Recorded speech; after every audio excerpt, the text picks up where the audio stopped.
Hey guys, David here. Welcome back to the DGR podcast. This is episode number 73. I really hope you're all doing very, very well. I have a great guest, a great episode for you today. I have Craig Mallett. This is actually one of my favorite episodes ever. Really good chat. I actually had the pleasure of being coached by and learning under Craig for about probably a 12 to 18 month period when I was living in Sydney. And I learned a ton around that time. It wasn't the only thing I was doing, but Craig was diving really deep into the world of Daoist arts, Chinese internal and external martial arts, and he has continued down that path quite heavily. And he has a lot of interesting perspectives. Super thoughtful guy, super nice guy. We spoke about some of his different training styles over the years, of which he has been exposed to many. We spoke about his thoughts on pain, habitual movement, body awareness and spatial awareness, training the mind to focus. So a lot of the talk nowadays is about like open your mind to things, and he actually spoke about closing your mind and focusing on something. We spoke about the ideas in like the traditional S&C and the physio world around really just like create as much tension as ever you possibly could. And in his perspective, and maybe the internal arts perspective, a lot of it is about letting go of as much tension or unnecessary tension as you can. So there's an interesting like separation between styles, and I think Craig is a great person to speak about that. So yeah, I think it was a really good episode, different to probably what you've been exposed to. Most of you have been exposed to before, which is good. Listen to different perspectives. Look at who some of the best movers are, who move really well for a long time, and actually understand that maybe it doesn't correlate to what you see a lot of the time in the gym. Not that it can't, but a lot of the time it doesn't. So yeah, I think you'll really enjoy the episode. If you do, maybe give Craig and myself a tag on social media. That would be brilliant. And apart from that, here's the episode. I hope you enjoy. Hello, Craig. Thanks for joining me. How are you?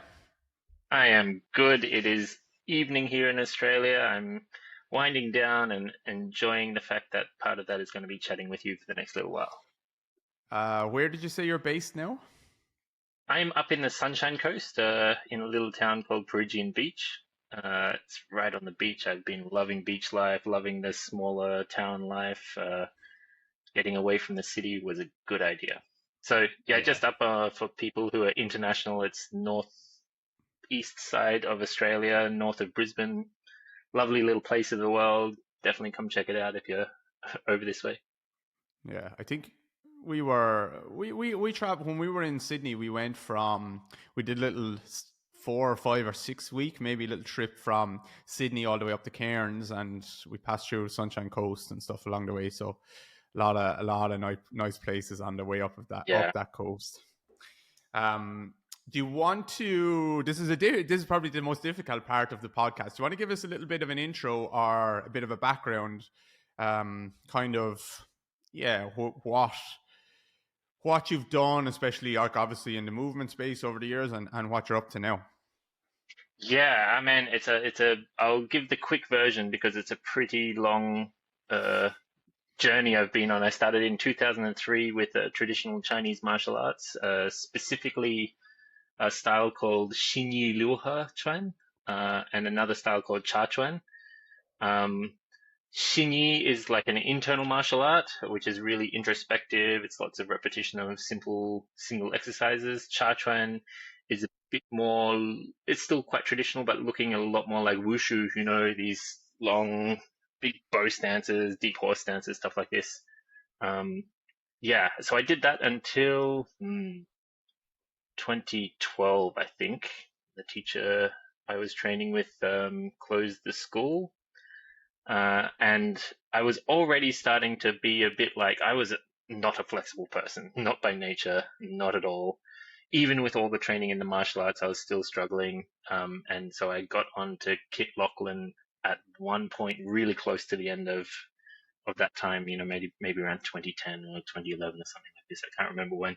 And it turned out he lives at the time, he lived about a block away from me. And we went over and Kit, and I also know how to talk quite a bit, and it was like 3 hours of us just like geeking out entirely. And then I'm like, I'm coming to your class, and from there I started diving into the stretch therapy world, and soon after, I was looking at gymnastics bodies and starting to do this whole body weight training thing, which was reasonably new at the time. People were still a bit suspicious of it, are still a bit like, will this replace weight training? Hmm. All of those things. You And were I you just were pretty branched out big on from there.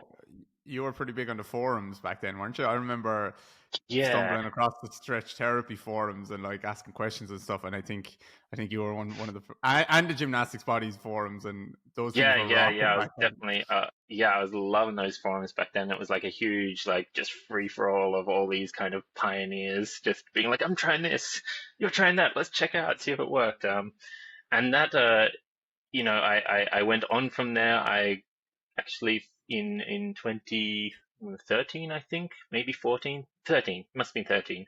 I went and did a MoveNat retreat in Thailand with Vic Verdia. That was really cool. Also around the time I was hanging out with Simon Thacker of Ancestral Movement. So we were in Canberra together, teaching classes together. Um, we co-launched the retreats, the bush retreats that he's now reasonably famous for. Hmm. So we did them together in the start, and then I was just going feral, just finding every single information about anything and everything that I could, and trying to assemble it into this coherent thing. And I started to call what I was doing body awakening. That's made the most sense to me, to wake up all these kind of dormant parts of the body through varied movement. And I really had this kind of generalist idea in the start that I'd done urban dance in amongst there somewhere too. I got very, very close to pursuing a professional career in urban dance. There Which was a is like moment where they, breakdance kind of thing. more like standing hip hop, like popping, locking, crumping, all of this kind of stuff. I did lots of this kind of street style of dance. I wasn't particularly good at it, but there was a moment where they kind of flagged that if I trained, I could be okay. Hmm. And I had to kind of make a choice between diving into that and doing like training every night or sticking with my martial arts and other training. And I ended up choosing the martial stuff. But yeah, lots of things going on anyway, like a really, really broad background of loads of modalities, loads of exercises. I did the personal training course, but that was garbage, to be honest. Never really, uh, never really did too much of the really traditional strength and conditioning stuff. Haven't really ever gotten into weights myself, so that's not my forte at all. Yeah, and then in 2014, I was scrolling on the internet, blog by a very mysterious character at that point who went on to become my teacher, Master Serge Augier. Yeah, I found his blog. It was just pinging me inside. I was just like, this is the thing I have to do. I'm called to this. I was just soaking up this, and a little button appeared saying training in English at a distance available. And I clicked that, and it was all kind of tumbling down a hole then. And it took a while. I think it was probably about 2019 by the time I've gone, this is my thing, I'm all in, and really dropped all the other training by then. But there was this huge transition period where I was kind of doing that, but also still doing all these investigations into gymnastic stuff. Ended up teaching a stack of workshops in Europe around 2016, 17, a couple with Emmett Lewis. They were really fun. We were just making stuff up on the fly, like, what are we going to put in this workshop? Yeah. it That's was, the it good was, thing, it was having a bit of a brand or a bit of a following, or it Mhm. can people. We've funnily enough had that a little bit as well. We've had a few people buy tickets to a workshop and then ask us afterwards, like, what are you going to teach? And I'm like, this is like, you probably should have known that before you bought the ticket, but that's a cool thing that you just trust me to hopefully make Yeah. it good regardless. Yeah. Um, quick question: what's the difference between an internal versus an external martial art, or how would you describe that? Yeah, we actually have a really, really specific and precise definition for this in our school. We train both, and it's not to do with the movement you're doing; it's to do with the intent you have while you do that. So Intent. let's say you're doing any motion. Most of the time when you're learning the motion, you have to focus on the posture, the points, how I'm moving, where I'm going, the coordination, the choreography, whatever. This we call external. As soon as I'm focused on where I am in space and kind of what I'm doing, the structure and the movement, or the alignment and the movement, whatever you want to call it, it's a really, we call it an external thing. The moment you've trained enough in any exercise, typically it's simple exercises, but you could, theoretically do it with very complex things. The moment you've trained enough that it's like so ingrained that you don't have to think about it and it's still good. I've done a particular move 20,000 times, so I can do it and I can like have a chat to you while I'm doing it and still nail it. Then it's like my mind is free. I don't have to govern the exercise, it's muscle memory. Then my mind is free to then pay attention to more subtle goings on, like how the circulation is changing depending on how I breathe. If I put my attention really precisely on this one point, it kind of buzzes a bit weirdly. This is internal. Then we start, Hmm. there's actual pathways for developing this internal landscape, the feelings that change depending on where your intent is, and what you're paying attention to in a really, really kind of subtle and precise way. Does it typically? I know you can train like both and work on both, but would Mhm. you typically think about going from like I'm going to work on external a little bit more first, and then move internally? Absolutely. The internal stuff is kind of because it relies on a subtle capacity to feel really not obvious things in the body. You need a capacity to feel, and that is entirely based on how relaxed your system is. We say Hmm. tension blocks feeling. I can't feel clearly where it's really, really tight. It like makes the whole thing vague. Um, and so there's this huge work to actually clear most of the rubble, so to speak, out of the way before you can do serious internal work. You can still do stuff for sure, but it's going to be sort of vague. Tricky, yeah. I find that with like we probably use different language than that, but I find that with people in pain in particular. And actually, I have a bit of an issue with the industry at the moment where they have kind of this separation between, okay, you're in pain or you're not in pain, or sorry, Hmm. you're in pain or everything is amazing. And Hmm. actually, there's a whole world where I've lived in for a long time where no, I'm not in pain, but I feel like crap a hell of a lot of the Yeah, time. yeah, I yeah. have so much tension in my body, and Hmm. that's something that I find funny that they don't kind of measure sometimes with, let's say with CrossFit, they're just looking at like injury rates. Okay, how Yeah, often yeah. does someone blow an ACL? Not that often, but oh, so that means that just CrossFitting isn't just an example. There's many examples, but Hmm. that doesn't mean that like it's making your life better and making your body Yeah, feel yeah, better. But yeah. yeah, especially with people in pain, like if you try and just ask them, they're they're doing a motion and you try and ask them to tune into their body or sense a certain thing or describe what they're sensing, they can just describe pain. They can Hmm. just describe tension. They can't feel pressure changing in different parts of their Yeah, feet or whatever. yeah, So yeah, I think I'm definitely on board with that kind of idea. Um, yeah. And it's it's very even interesting. like it's like pain's a spectrum, right? It's a language in and of itself that can mean so many different things, and the corner of that spectrum that means danger, stop doing this, is kind of thin, right? There's a whole lot of pain, sensation, intense sensation that doesn't at all mean stop.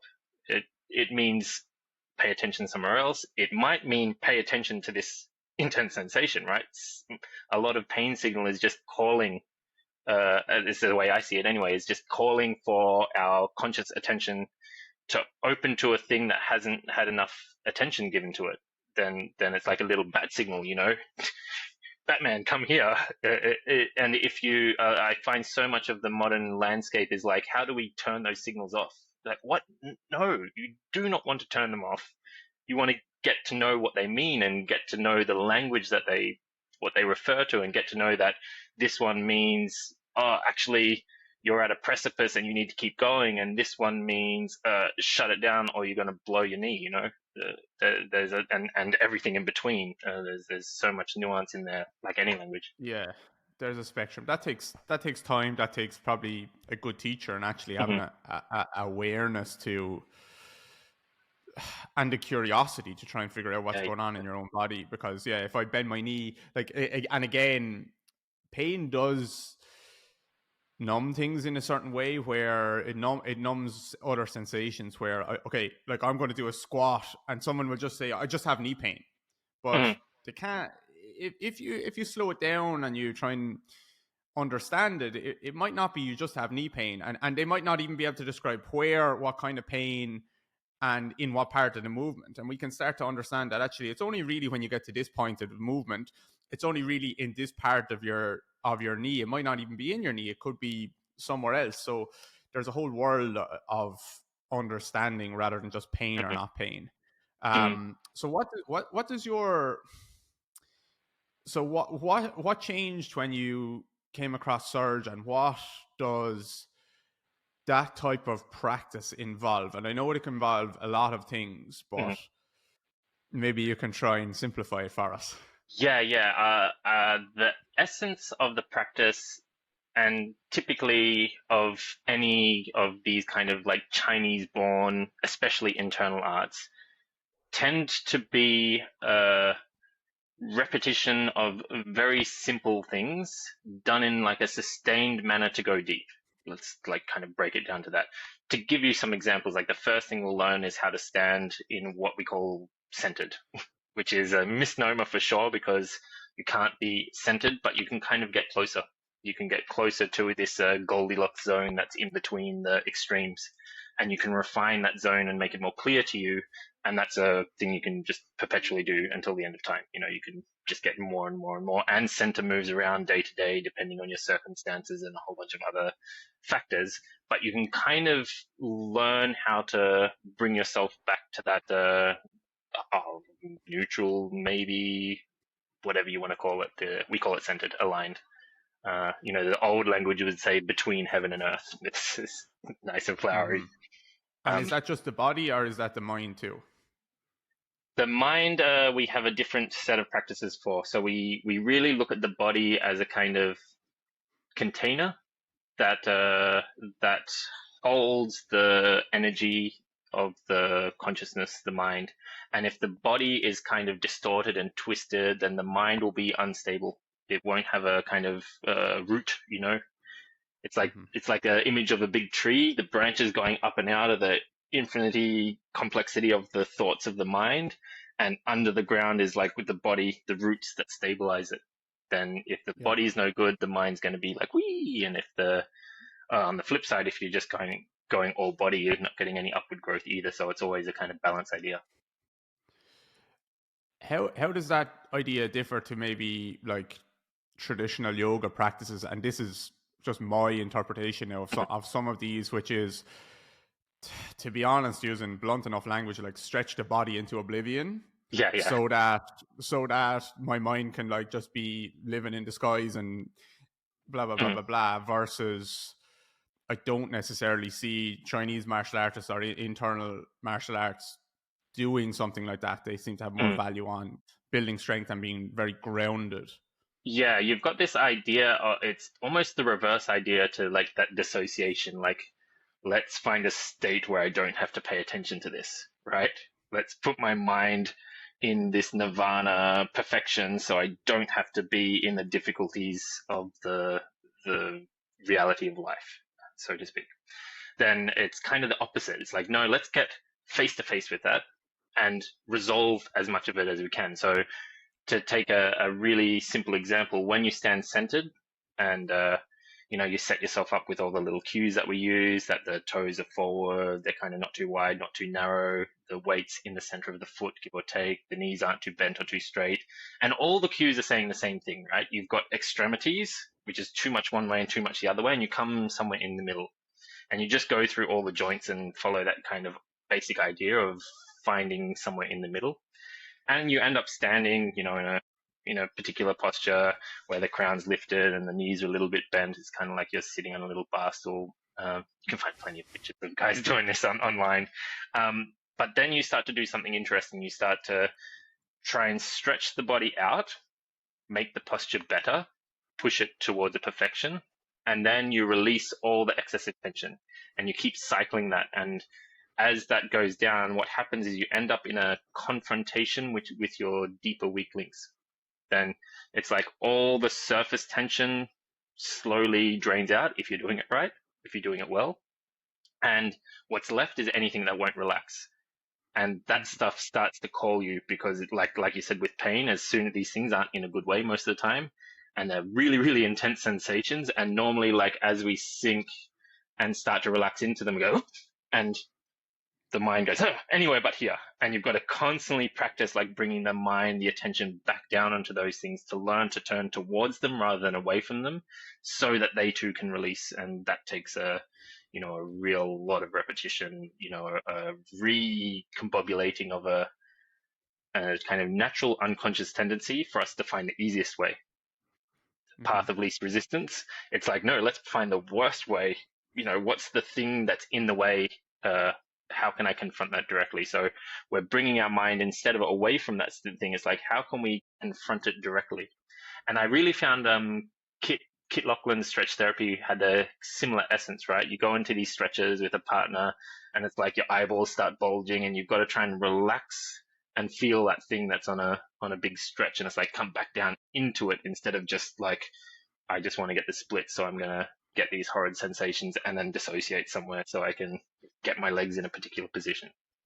Yeah, that's what kind of drew me to some of that. I've moved it very much away from that stretching type of work, but I appreciate that it can be valuable for people who want to get into deeper positions and display ranges of motion. They probably need to be to stretch. And there's many different types of stretching, but I did like Kit's type of contract, relax, and it wasn't just about forcing myself deeper. It was about finding ways to let go of tension to get myself deeper and build strength there, but not in a just a confrontational way with my body all the time.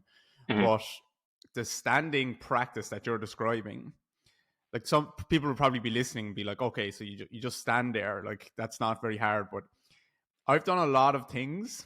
I've tried a lot of things.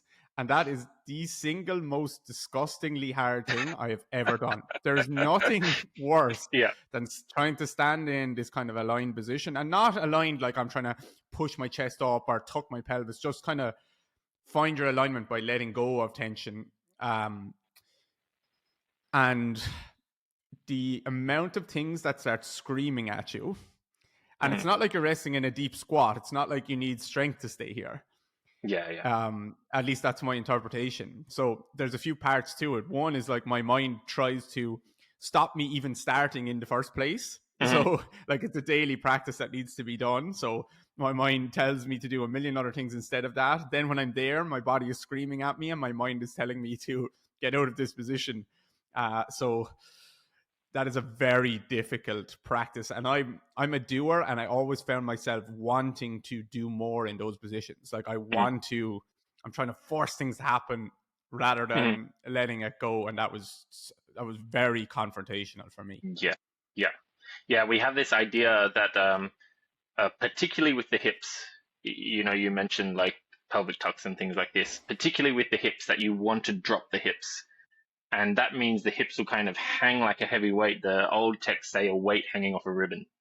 Then you have this image of like a weight dragging the fibers, and it's going to force them to lengthen, not because I'm pulling down, but because I've dropped it, right? And it's a little bit like teasing something apart. You just got to let the weight there, and it kind of goes like and releases. But any amount of grabbing the hips and trying to place them in a good position is going to be counterproductive to that particular task. And I always describe it to my students. It's like I hold an accordion from one end, and there's a lot of weight on the other end. It like goes, and it kind of like drags the accordion and spaces out the inside. You get this kind of two-directional thing where, because I'm just maintaining like very, very slightly these couple of points up top, and then I just hang everything else off that, it drags it long and it kind of runs into whatever won't let it lengthen. And you start to get this feeling that's a bit like an avalanche. The weight where it can, in the shoulders starts to release, and that weight runs down the body and kind of just gets jammed on the next thing. just hangs out on it, and you're like, oh God. And then at some point you stay long enough and that thing kind of goes with the rest of the avalanche. And the problem is now the avalanche has more weight behind it, right? Because it's just gathered another thing with it and it lands on the next thing with more weight. And this kind of gets deeper and deeper and deeper. And like, you end up feeling like you're going to crush yourself into the ground with your own body weight. And it can be on all sorts of interesting visceral tensions and like hanging out of the diaphragm and hanging out of like, you know, little connective tissues throughout the lower organs and then through the lower back, which is, with the psoas in there and all the like little anterior lumbar spine especially is just a nightmare for me. It's like areas of compression everywhere. Yeah. And like, if you actually look at people who do these practices, they end up looking like they have nice long spines, not the strength and conditioning type of chest driven up to the sky and all this compression around the back. They just look like they have really nice long spines. So this stuff does actually work. It makes big changes. It just looks too subtle maybe for some people to actually and what you said, like we're kind of hardwired to avoid this, where there's an unconscious process that is just like, why would I go there when there's an easier path? Like when I can express a lot of power this way, why would I bother going to this, which is going to be the line that I express the least power on? It like finds the weakest links in the body. The benefit for kind of cornering yourself and forcing this practice, and this is where people go, you do strength training? And I said, yeah, but I'm not like, it's not maximal strength training. It's more like stripping everything away until only the weakest, absolute, most crap shit parts of the body are left, and I start strengthening them bit by bit because they're delicate, they're actually weak links, they're like a newborn thing that can't function. They don't work well. They don't even let me do what I'm used to in my day-to-day life. You get a big, like, humble pie, right? If you open all the protective elements away from this and expose these little weak links in this method I'm talking about, suddenly you have a bit of tissue exposed that really can't do what you're used to doing with all these like compressional forces. I had to stop jumping for like 3 years just to work on this stuff in my lower back. Mm-hmm. It's I see similar things, not in the same way, but you see sometimes with like some of the exercises that I use, like a foam roller bridge or something like that. I know it's very different, but people will go to the gym forever and they'll do hamstring curls and they'll do calf raises. But then when you force these tissues to have to work together, or you put them in a position where they're not used to working, or they have to coordinate in a different way, the whole system freaks out. And that's similar than what you're describing, just in a more blunt way. Like it's just going to get it to happen immediately. Yeah. I tried that foam roll, a couple of your drills, just to have an idea of what they're about. And I find the kind of method is almost the same, but you're just doing it with a specific target, right? This is like a global thing that'll just kind of catch everything slowly. Yours is like that specific thing there is kind of needs work and it just targets that. So yeah, I would say it's almost the same. Yeah, it's rehab. It's people who are like, okay, you have a sore knee and you need to get back to sport in 3 weeks. Let's go. Why do you think we end up with so much, from your perspective, or from maybe Serge's, or just that whole kind of world? Why do we end up with so much tension in our bodies? I think it's just the natural course of life, right? That we fall a particular way when we're little. Something gets tweaked, we compress that way to protect that thing. We don't do rehab on it, so it never gets re-strengthened, so it just sits there with that compression. Compile that over like your entire teenage years and into your early adulthood, and it's just a stack of, it's life, right? It's normal. These arts that are Daoism, they call the path of return, going back. It's just to say, this is the normal path of life, and actually let's just reverse way back down to how we were before life kind of just like shanked us with its normal life stuff. So it's really, especially in the beginning, there's a lot of stuff with Daoism where it's like, Wu Wei means I don't have to do anything. It's like, no, you actually have to undo everything. It's getting back to not spontaneous, but rather like I have to corner the system So it was forced to reveal all this stuff that's otherwise hidden to me. So we don't actually at all have the idea that something went wrong. It's just the normal life. And some people are weird and want to undo it. Essentially, it's it's a specific task that takes a specific calling. That's definitely not for everyone, but it's not like the idea isn't that something went wrong. It's just that this Yeah. is life. And, you can find plenty of examples of people who don't do this kind of unwinding. They have their compensation patterns. They're super strong. They go through to the end of their life, very healthy, happy. It's fine. Then Yeah. I think why do it? Mystery. yeah, there's definitely parts of it that people understand and appreciate, which is, let's say, meditation is obviously very very popular now. So there's aspects of that type of thing, like quieting the mind. I don't know how necessarily you would describe it, but there's similarities there. There's people have understandings of letting go of tension in the body at certain times. So there's parts of it there, but I think that practice of Taoism, at least the way you practice it, is trying to systemize, maybe that's how I would think of it, like systemize all of these things to make it a better life rather than just look at all of these things in Mhm. isolation. So when I think I probably met you at an interesting time, Craig, where you were probably on the verge of making that transition out Yeah. of all the calisthenics world, the stretching world, and into Mhm. that world. And I was probably one of your first few students where you were really diving into like the teaching side of it. Obviously, Mhm. I've been practicing for quite a while, and also I did a bit of work with Surge for probably a year as well. So I'm gonna kind of name some of the things that I was working on then, and maybe you can help me or others both to understand some of them. So one of them was, hopefully I'm not giving away like any secrets here. I don't think I am. But so one was like what I would consider, now this is my like bastardized version, Mhm. so you can clean it up for me. So one was like a mind practice, which was I had to sit in a room and stare at a red ball. Yeah, this is a And famous drill for us.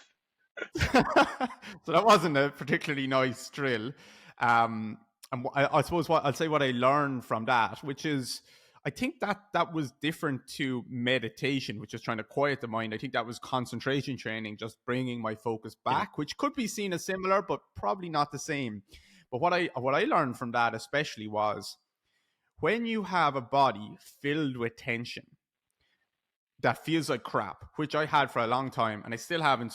I still have, but it's just a lot better than it was. Just with so many injuries and also just weird shit going on, that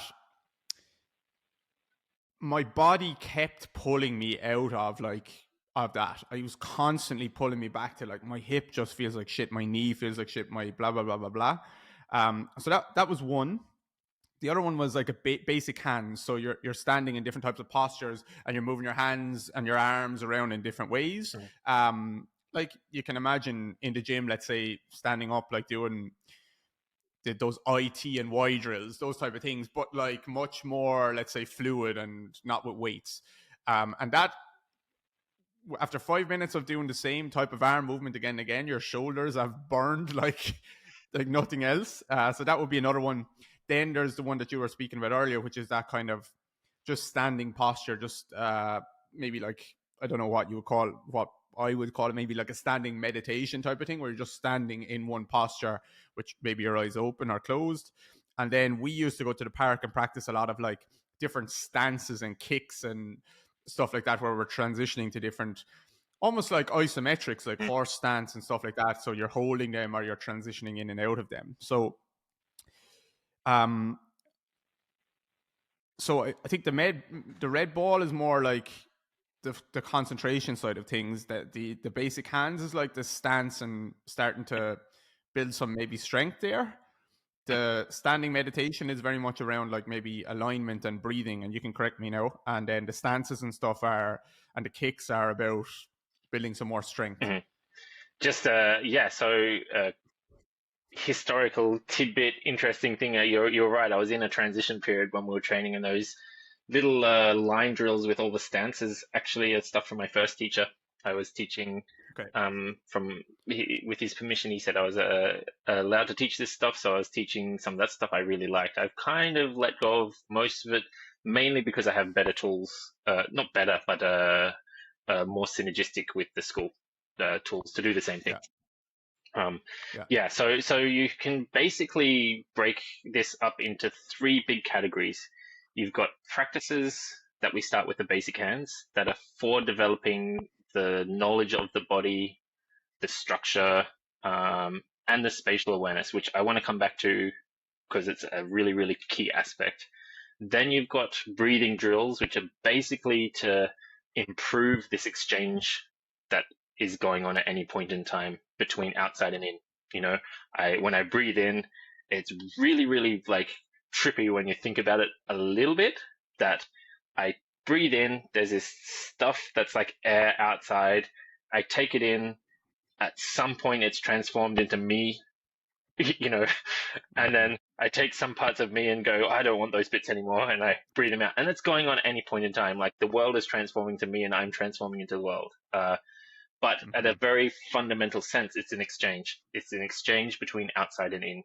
And the word chi kind of implies an exchange. I really am not a fan of energy to describe this word. It's more like exchange, transformation, and relationship between two things, between the outside world and me, between me and another person. It's really describing this exchange that goes on. Even now we're having an exchange, you know, it would be the chi of the conversation. Then it's a really cool word when you kind of get away from wizards and lightning bolts and back to something really more fundamental to our existence. It gets translated as vitality sometimes, but still, I don't think that hits the nail on the head. Yeah, it gets a bit lost, or Yeah. people start to, I think, yeah, when it's like a magic or so, or Mm. you know, this kind of like it's the same with some of the chakras and yoga and stuff. I Yeah, yeah. think They're just as soon as people hear words at that, some point. they get turned off to it. Or way too Instead on. of It's like, oh yeah, yeah, or yeah, way too on. yeah, yeah.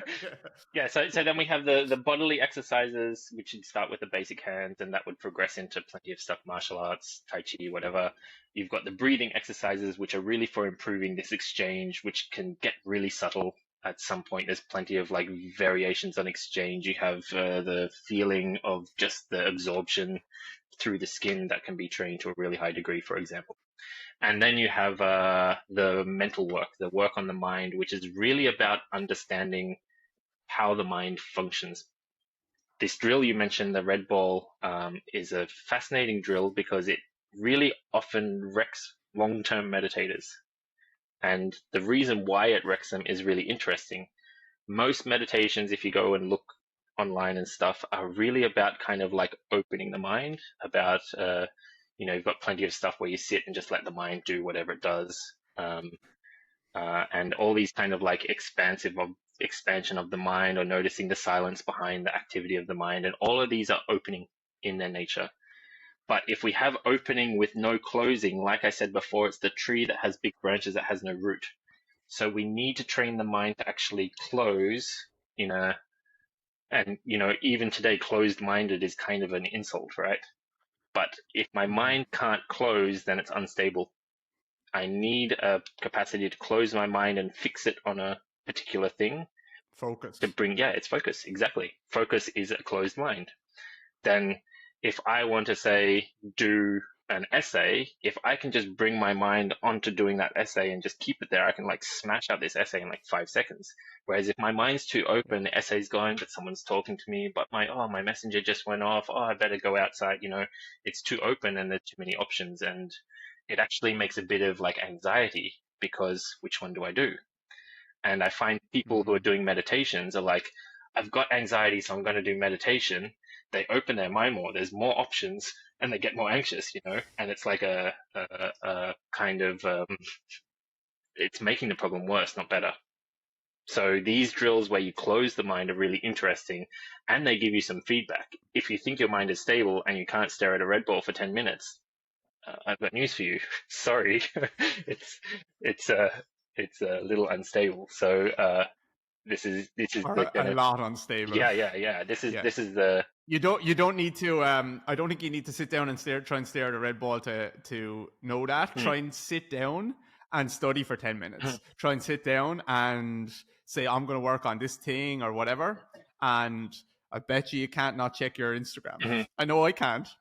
So It's hard as man. focus is definitely lost. It's definitely a thing, and today it's like worse than ever. And even this kind of decision of me to kind of close myself just onto this practice when I've got all these super awesome and interesting history, right? To actually go no to that, I'm going to do this, is fundamentally necessary for me to know me. Because if Hmm. me is just this free for all, then I kind of get lost in the crowd in all of it. And if I can't say that's not for me and that is, not to say that's bad, just not for me, and this is, then I can't close in on myself and I don't know myself as a result. And you get plenty of carry on effects to this because you immediately see can't make decisions easily because I don't know what's for me. I go to a restaurant and I'm like, I wait till the other person makes a decision. I'll go off their decision, and the anxiety gets worse because I don't know myself, and it builds. So this closing the mind drill, there's a reason we put it first because it'll actually stabilize a lot of stuff. Then from that Hmm. stability, then you blast the mind open with all the fun drills that are available these days. They tend to be very similar, but it's really got a logic behind it, like stabilize first, then open. Put the roots in, then the tree will grow big. Yeah, that's so cool. That's so interesting to me. And I suppose when you start to open your mind, you then know that I can always, when I choose, I can focus on this one thing Yeah. and be very consistent. I have a note in my phone probably from last week. I take notes all the time. Every time I'm asked a question, because I do solo podcasts and I'll just answer them on the podcast at some stage. But someone was asking me about my consistency with like social media and just this work over the last probably 5 years or so, and how important like my consistency has been. And I was thinking about it. I was like, no, actually, it's focus that was the most important thing. I focused on kind of just one aspect of learning about biomechanics and rehab. And that has brought me to a place where I know as much as most other people in the world about it are some of the best people. I think that maybe other people would disagree, but it's because I actually just focused. It wasn't consistently learning all of these million different things. It was focusing consistently on one Absolutely. thing. And then that could grow from there, And right? that's been a game changer. Yeah. Exactly. That's. I think that's what a lot of people miss. So it's really interesting Yeah. that that's helped me a lot. What you just hmm said there, hmm Ton. Let's Um. let's So. rewind to the basic hands because this is linked to that. You've got I don't know if you remember, but the first basic hands we have. First of all, you can think of it like mathematics, right? First, I have a point, which is the center. This is the standing drill. I need to have a point because if I don't have a point, I don't have anything else. It's like a point of reference. The center, and specifically the center of me. This comes back to this idea of knowing myself first. If I don't know myself and I'm acting in the world, who's doing it? What's going on? It can be really unstable. So I need to know myself first. This point. From here, I can learn myself in lines. You use 2 points make a line. So then you have these basic drills, up, down, left, right, forward, backwards.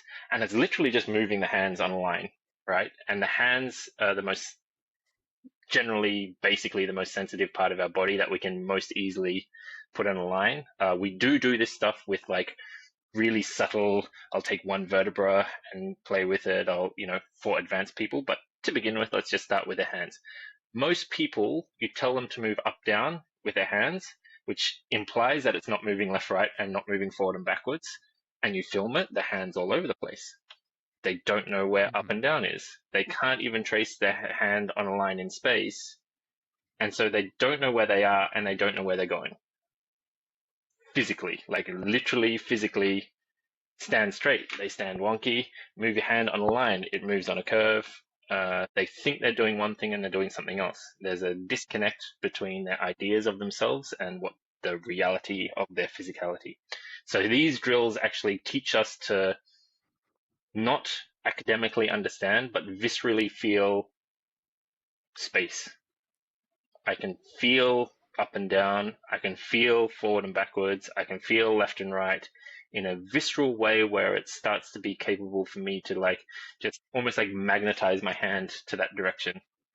And so when I'm moving around, the more I train these very simple drills of moving the hands on these lines, the more I'm aware that when I'm moving on a straight line. Oh, it's slightly bent now, it's straight again. And it's not even a kind of conversation in my head. It's just a knowledge that I Yeah. just know without even have to talk to myself through it or anything like that. I know I'm moving straight. I know I'm curving. I know I'm going slightly up. I know I'm just dropping just a little bit. And these lines build this in. Then, of course, you take two lines. If I put up, down, and forward, back together, I've got the sagittal plane. And I train my hands moving on the sagittal plane. Then suddenly the Mm-hmm. world's my oyster, because now I have a plane, the third dimension kind of stuff, where I've got a dot, a line, like XYZ axis, and planes on it. With that, I can make anything else I need. It's every single movement is some combination of lines and curves that move on these planes. It's basic anatomy as well. But the thing the Daoist did was like, don't just look in a textbook which teaches you feel the planes, move your hands on these planes like 10 million times until you feel them. And when you Yeah. can feel your hands, do it with your elbows. When you can do it with your elbows, do it with like every single vertebra of your spine and your hips and your knees and your toes and stuff like this. Then it starts to really like bring the world into like spatial awareness. So I start to know where I am, and where I'm going in a really literal, clear way. But also, we don't end up perfect, right? So we start to realize like, I know this part of my body, but this part doesn't seem to be following. And I notice what's not doing what I set out to do, your posts on internal external rotation just inspired me the other week to look at my own, and my left leg doesn't internally externally rotate as cleanly as the right. And I went for a run, and I looked down, and one foot was going forward and one foot was turned out on my footprints on the sand. And I just went, oh yeah, I can feel where I can't feel that. And because I've done Mm-hmm. all this training, all I did was go, I just need to turn the knee towards that thing. And I ran, and I went like twice as fast, and all my footprints were nice. Um, so it Mm-hmm. gave me this immediate capacity to tune in to what was going wrong because I know what going straight feels like. Mm-hmm. Yeah. It's just awareness and Yeah, yeah. perception. Can you move? I don't worry too much personally about with clients, at least with what straight is or what alignment is, or these type of things typically, but I want their perception of themselves to be as close to reality as Mhm. possible. That's what I'm super interested in, because so let's say they're doing a movement and I ask like, is your heel down on the floor? And they'll say yes, and actually I can slide my whole pinky Yeah. finger in underneath it like that. You're so far from and this is like every single day with most Mhm. clients. Are you, when you're squatted, like, do you feel like are you upright here? Are you kind of hinged forward a lot? And they'll say one thing and they might look in the mirror and they're like, holy shit, that is completely the opposite to where I thought I Mhm. was. And this happens to all of us. And we we don't even have that awareness a lot of the time, just our perception. And I think in life, like the more accurate your perception is to reality, the more of a happy, healthy life you're going to live. If you have expectations that you're going to go into a football game and I haven't played football in 5 years and I'm going to be the best player and I'm going to be so fit and there's going to be no issues, and actually you're so far away from your perception of Mhm. reality that shit's going to go wrong and you're going to end up unhappy. So that's the same with Yeah. clients. Clients come in and they have knee pain or back pain for 10 years and they think, oh, you didn't fix me in this one session. Like, your expectation is so skewed as to where you actually are at the moment in life. So that's really cool. How long has this how have these practices developed? Like, how long has this stuff been around, and what do you think it was born out of, like, figuring all this stuff Mhm. out? You have our school's very interesting because it's got a really big recorded history. there's like my teacher just has stacks and stacks of these old books with, they're all in Chinese and all, other languages, but there's lots and lots of stories. There's lots and lots of mythology along with that. So it gets to, because when people write stuff, they don't just write what happens. They write a grandiose version, you know, and this is the nature of history, right? The victors write the history, as they say. So take it Mhm. all with a grain of salt, but it's interesting that it's recorded nonetheless. And so you have this idea that in around 510 AD, a bunch of different groups. Back then, they're kind of in tribes, family, clans. There's warring states and stuff going on, and a bunch of different groups came together and like, let's pool our knowledge to make sure it doesn't get lost in this unstable time. And one group was really good with medicine, and one group was kind of good with martial arts, and there was a family of alchemists, and so on and so forth. They kind of all gathered together and put their stuff together, and all the masters, the elders of each group kind of got together and said, okay, your stuff takes care of this well. There's some overlap here. We can get rid of it, and they made the school. Um, but still back then, it looks very different because it changes. Someone joins, they've got some expertise in some other martial art, on and on it goes, and bits get added, bits get irrelevant for today's world, so they're kind of just a footnote now where there was a central practice maybe 1,000 years ago, because society was different back then. So you have this kind of underlying core that continues, and these add-ons that come and go depending on who and where and all the rest. The history Mhm. and who the present masters were and where they came from. And a lot of them had their own history. When they joined the school, they were already maybe Qigong masters or martial arts masters from other things. So there's plenty of influence coming along. Even it's not even purely Chinese. You've got some Tibetan influence there at some point, and a lot of knowledge being pulled and kept for a long time. How they came up with these particular exercises, that's beyond me. That's some sort of accumulation of wisdom, or so, I don't know. It's cool though. And the more you get into it, it kind of seems like an ad hoc selection of exercises. And the more you get into it, you're like, oh no, these are like, there's some severe intelligence because they're all linked to our psychology and all linked to our emotional landscape, and they're linked to a bunch of stuff. Like you go and do some of these basic hands, like the left right hands, and you just like you're fuming and you're like, this is a stupid exercise. I don't want to do it. It's like, why is that? It's a simple exercise. Why is it triggering me so deeply at the core of my being? Like, why do I want to flip out? Yeah. It's really interesting. Yeah. Compounding knowledge is pretty insane. Um, it's why humans are humans, I Mhm. suppose. That's where we're actually able to compound knowledge. I think about that all the time. I think like I look at Roxy, my dog, and I'm like, if she had, well, she can't have puppies, but if she had puppies, like she could teach them a little bit, but they have to figure out most of it on their own, and then that knowledge just gets lost again and it recycles again, rather than recycling things and improving things for thousands of Yeah, years. yeah, yeah. Can You can end up in a pretty cool place. Hmm. Uh, yeah, it's interesting. What do you think of the kind of traditional strength and conditioning world now, where everything seems to be about creating as much tension as possible, versus in a lot of the Daoist practices, as far as I could see, a lot of it was letting go of as Hmm. much tension as possible. There seems to be like a fundamental separation between those two Yeah, ideas. yeah.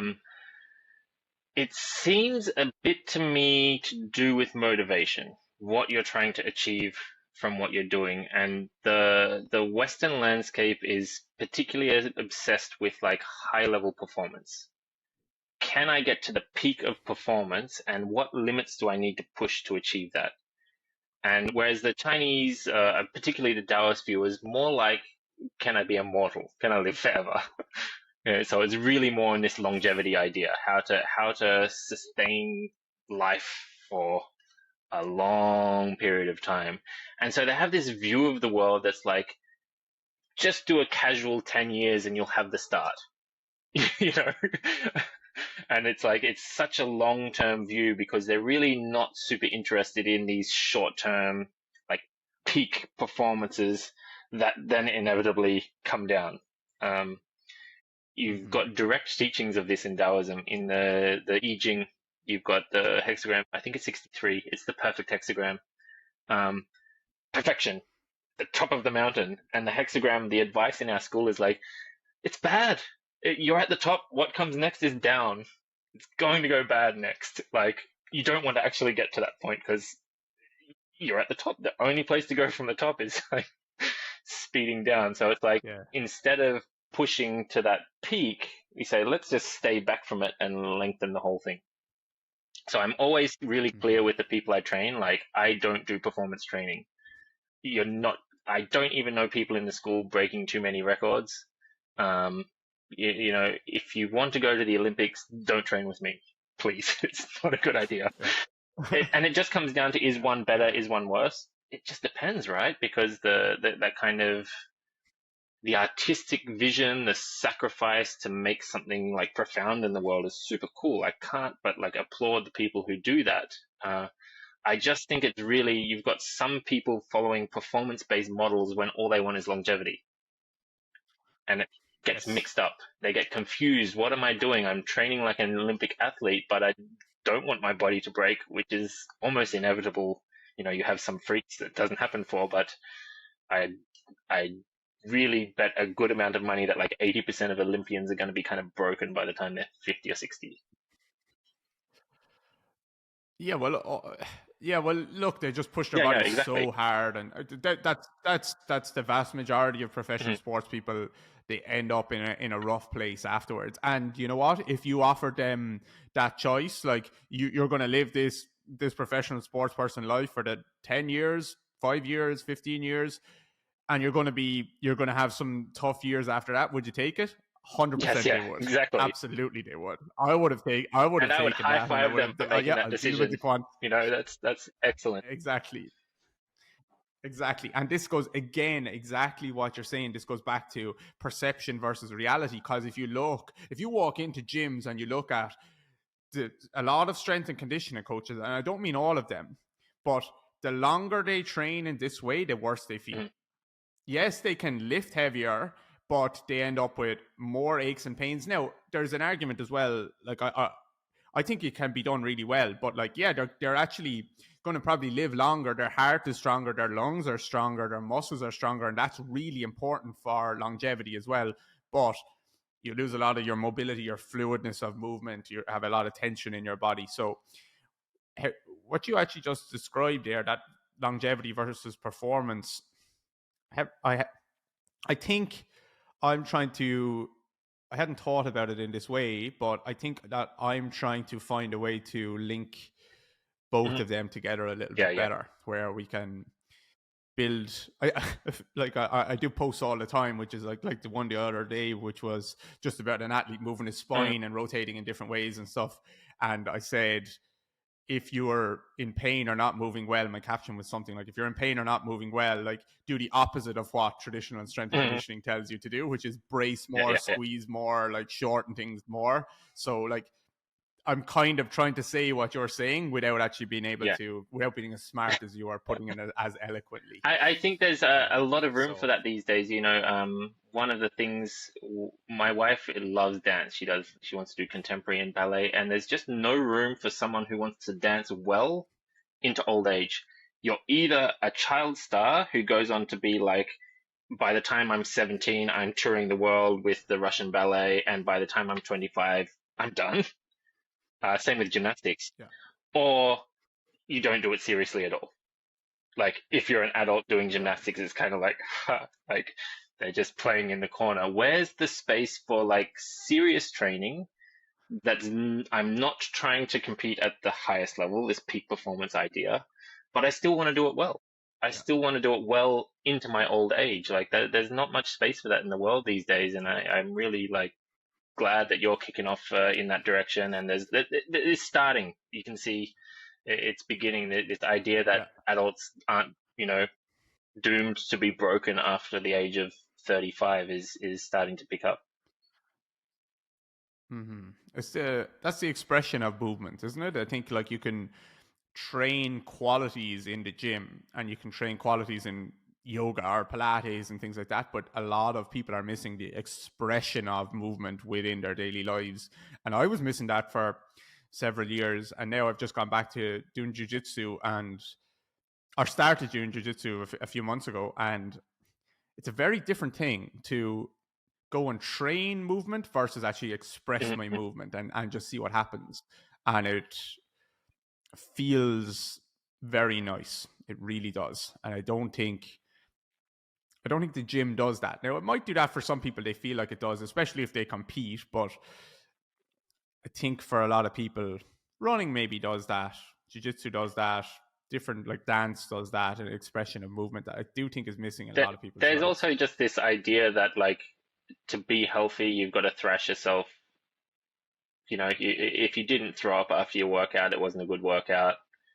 This kind of like pervasive pushing limits that goes in, and like it's quickly becoming obvious that if you're just a little bit intelligent with your training, you won't get to that Olympic level peak performance, but you can get like 80% of the way there and not at any of these risks that they take to push those limits, right? You just have to pay attention to some stuff, just like you're kind of teaching with your methods. Um, how important is the practice that it's a daily practice? This is something that's huge. This for us, for what we're doing, for the deeper work of Taoism with the spiritual cultivation and alchemical cultivation, it's just not going to work. You'll just hit a glass ceiling at some point if you have a non-daily practice. And I can personally vouch for this. My first teacher, who's quite a good teacher, and the methods were all good, and he kept telling me you've got to train every day. But I was 17 and I didn't listen because I was a stubborn ass. I was training good hours a week. It's something between 10 and 20 hours every single week, but missing 1 to 3 days a week for 10 years. Mm-hmm. After 10 years, I still couldn't express the basic qualities, and I went on to meet people who had gained those qualities in like 2 years with a daily practice that wasn't even as many hours as that. It's like half an hour a day.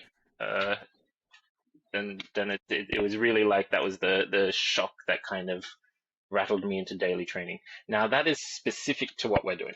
That's really, really specific to this particular approach because this approach relies on a kind of momentum. And when you're most of the time you're kind of trying to build momentum, and you think of this kind of logarithmic curve where you're building momentum that you want to take off at some point.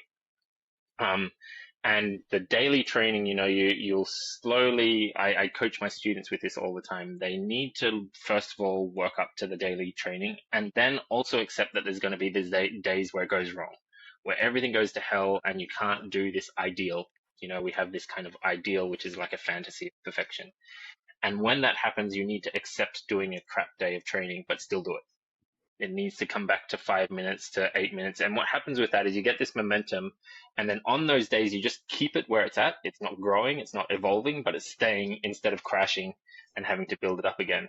And everyone knows that when you crash, sometimes it can be 6 months before you've kind of built back up the momentum. And the amount of people I know who've been like on again, off again for like 40 years, and they're just building up to the same spot and falling, then building up to this, and there's not an ongoing evolution. So with the idea we have that you want this kind of perpetual evolution into the future, you really want to avoid that at all costs. Yeah. You don't need to train all of the things all of the every day. You just need to do something every Yes. day. And this, I think, I mean, Yeah. especially with our school, we've got a lot of exercises. I think personally, I know well over in the thousands, and I don't even want to know how many exercises my teacher knows. It's just ridiculous. He's Mm-hmm. probably forgotten more than I've ever learned.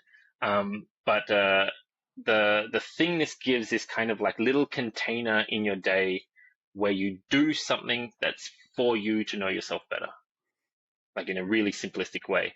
Then even if you're not in the school, having this little container where you're maybe doing your David Grey upper body basics program, TM by the program, you know, um, Link in the yeah, bio. or you're maybe doing your program, or you've gone to see the physio, and the physio says you have to do this exercise, and instead of having to battle with actually doing it, you've already got a container built that you just like tag it in. Cool. I just had a ACL reconstruction. The guy wants me to do these exercises. I know how to train every day, so I can do them.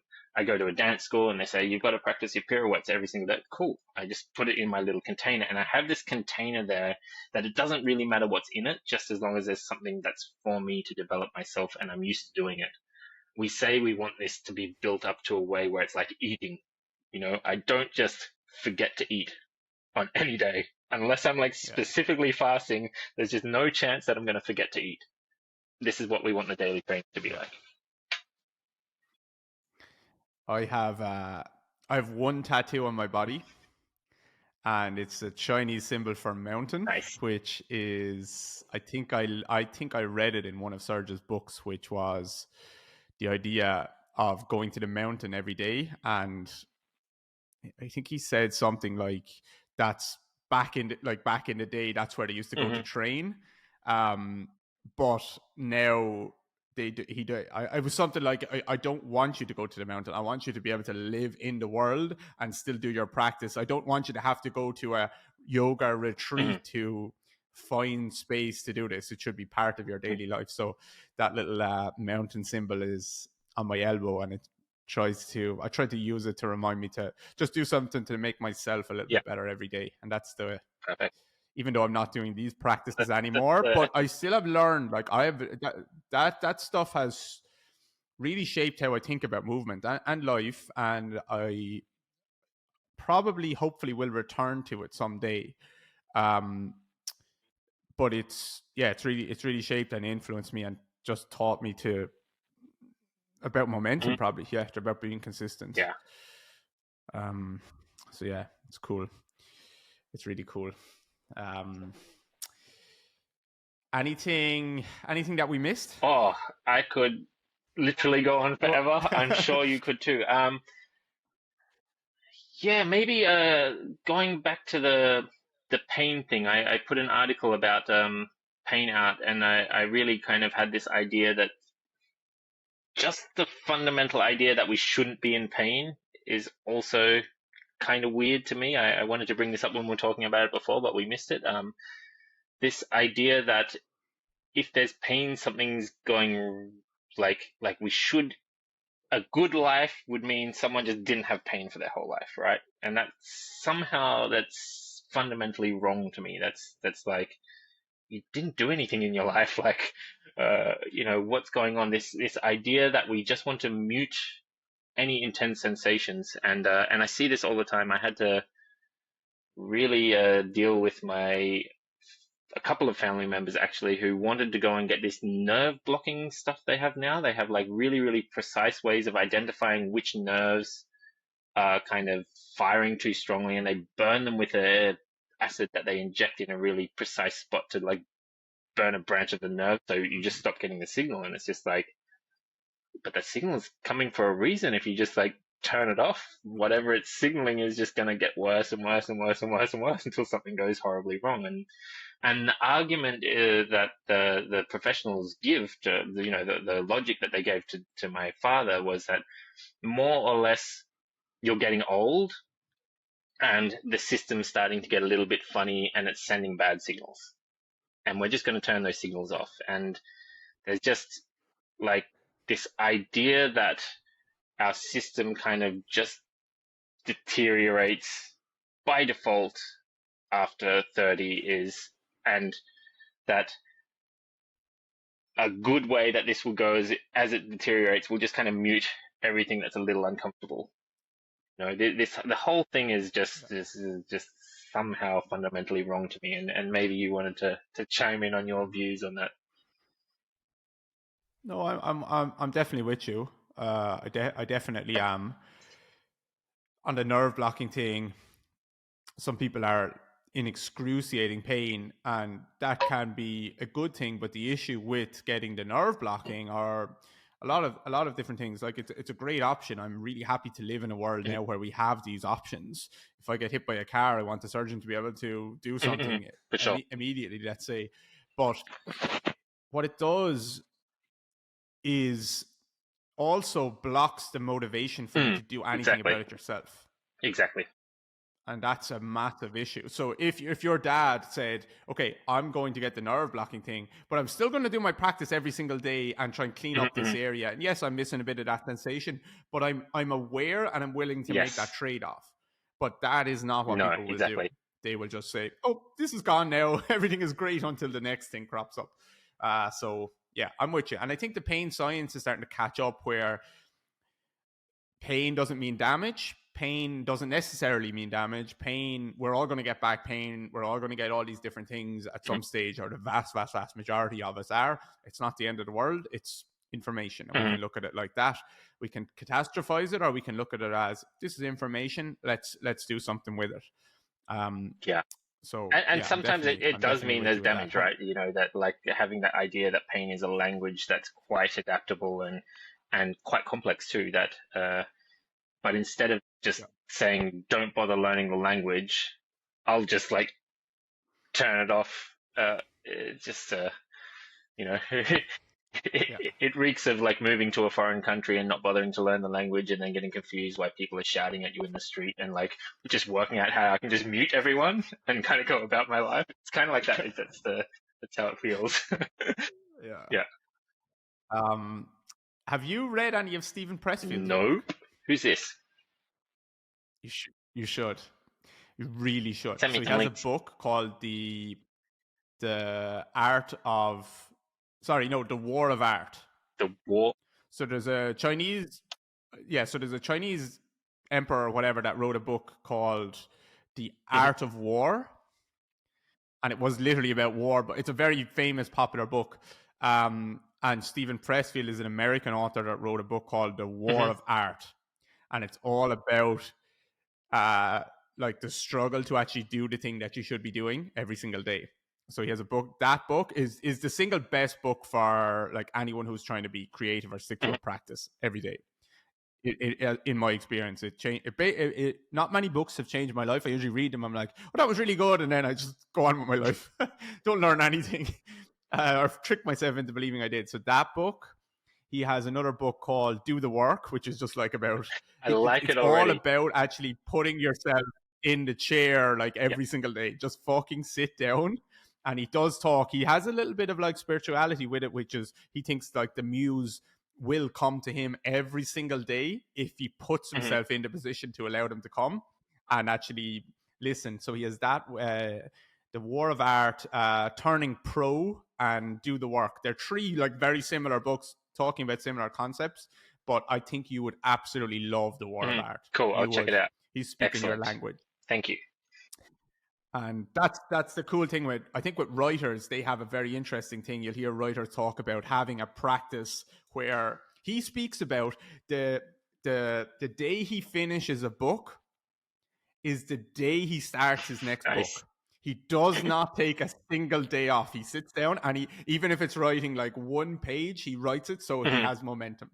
And that is a good concept. So writers are really interesting to look at because they need to have discipline.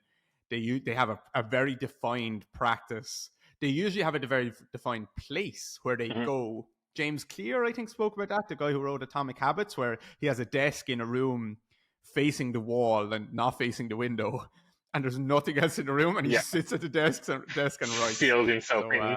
and he doesn't care. Yeah, and Stephen Pressfield does not give a shit if he writes something Mhm. terrible or not. He just has to Yeah, sit down and this write. is So really interesting. that's This like doing things poorly. I actually find so much value from that, especially as someone whose teacher is almost quite literally on the other side of the world. Then I don't have much contact to get corrections. I don't have much opportunity to see if I'm kind of doing it right.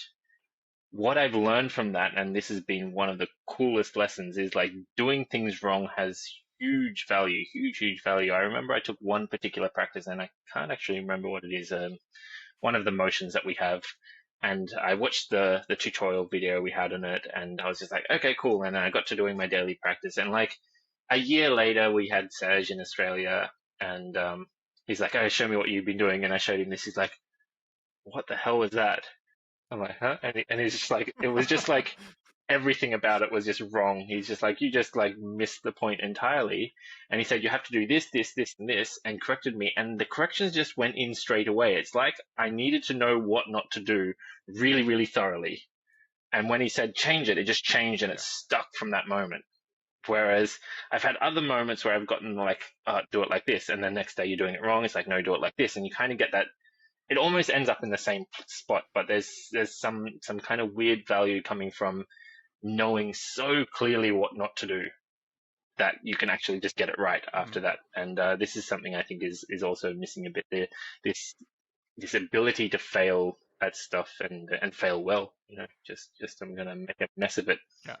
I think that's why I'm a good teacher, because I'm just a crap student. I've just messed so many things up. I've done things so badly wrong that people come to me and go, this is the trouble I'm having. Like, oh yeah, I know that trouble. Yeah. I've been there. Definitely. Yeah. I know that exact trouble. Yeah. Exact same here, man. Exact same here. Like, yeah, I've been in that misery several times before.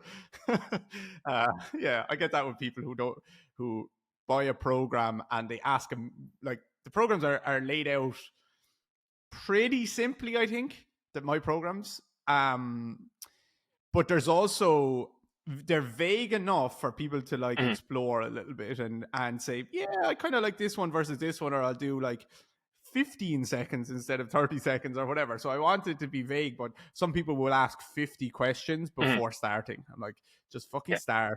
And you might be left with one question at the end of it, rather than, so that's a tricky one.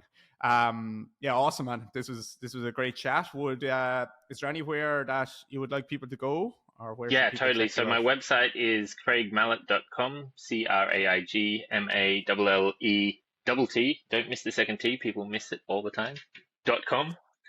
From there it launches. I've got a little, I've got Mighty Networks running a little community area where I have online courses. I'm doing some weekly classes, training the mind, training the breath. I've got a full online training for people who want to actually dive into the traditional training, which is like a kind of year subscription thing. And then plenty of short courses and plenty of possibilities for one-off things, books. I wrote a book at some point. It's all on my website. On the theme of what we were just saying, like instead of waiting for someone to feed you every bit of information, just like click and dig and explore, you'll find stuff for sure. CraigMallet.com. Yeah, awesome, man. Thank you so much. Really appreciate you coming on. And it was good to catch up and chat. A big influence on me. Yeah. Oh, really good. We haven't spoken in face to face in several years, probably since I left Australia. So yeah, you were definitely a big influence on me. And despite me not training necessarily in that way, like I don't see anything that we did as a waste of time. I see it as a massive part of my development. So, and also how you just handle yourself, how you answer some of the questions in the podcast and stuff, where it's never trying to put something else down to build it up. It's just, this is what I like, and take it or leave it kind of thing. I really appreciate that mindset. So thank you so much, and hopefully we'll appreciate it deeply. Thanks for bringing me on the podcast, and all your work so far has been super cool watching it develop. Hey guys, David here again. I hope you enjoyed that episode with Craig. I thought it was super valuable. I know it might make some people think and might be a little bit foreign to what you're used to hearing, just around like strength and mobility. But honestly, look around. All you need to do is look around and see people just don't move well. People move with so much tension, both physically and mentally. And these practices can be valuable, even if you're not interested in trying them. Just thinking and understanding, like, okay, maybe I can help people move with less tension. You'll see one of my key principles actually that I've probably spoken about on the podcast is don't fight tension with tension. That's traditionally what physios and coaches are doing. Oh, you have tension in your back, you're going to squeeze your core as hard as possible. And yeah, it might make short-term changes. Long-term, you just end up being squeezed in every single direction possible. So Don't fight tension with tension, I think, is a solid principle. And maybe if I think about it, like maybe the root came from some of what I learned from Craig and that world as well. So Craig is a legend, super nice guy, as you can hear. And also, I was just thinking about like the lesson there of how he approaches topics and doesn't shit on anything. Does just says, here's what I think, and yeah, just being nice about things. So Craig is actually going to do a guest presentation for DGR Interactive. We have a seriously cool list of presenters now. Lots of people that have come on the podcast have done their little presentations. So it's starting to get a quite diverse topics in there on different parts of movement. Obviously, I have all my own videos, and Chris has his videos in there as well. And then we have some guest presenters. So if you're a member already, make sure you check that out. If you're not, then jump on DGR Interactive, join us, and come and learn with us. I think there's so much that you can learn and bring into your own life and your own practice as a coach or a therapist that will completely transform it and make you more successful and more longevity, like we spoke about in the podcast. So check out DJ Interactive. Apart from that, hope you enjoyed the episode. Maybe give it a share for us if you did. Lots of love. Talk to you next time.